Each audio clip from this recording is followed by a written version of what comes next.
Trying to keep ISIS from expanding territory and exporting terror is part of the rationale in President Obama's decision to send weapons to Libya.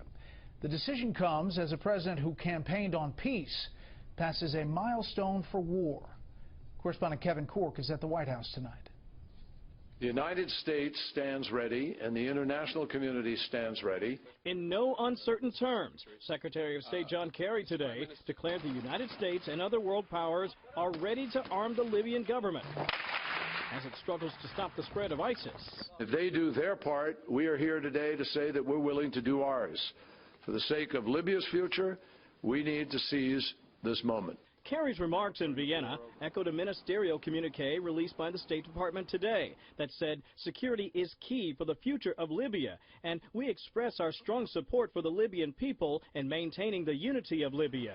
Indeed, it's a fragile unity, hampered by sectarian strife and further fractured by the increasing presence of ISIS, against whom the Libyan government has been consistently outgunned.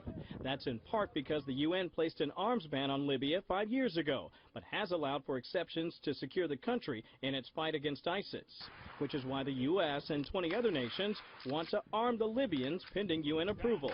The United Nations will review that request and determine whether or not that is a request that can be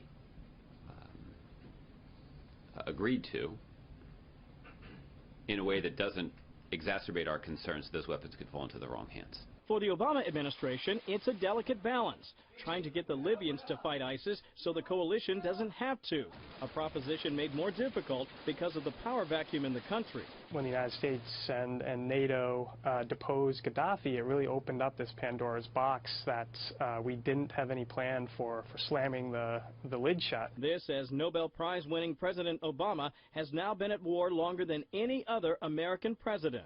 Yes, he is a wartime president like his predecessors, to be sure, but he's in stark contrast to them because he has always wanted minimum participation by U.S. troops in the war and then get out as quickly as possible.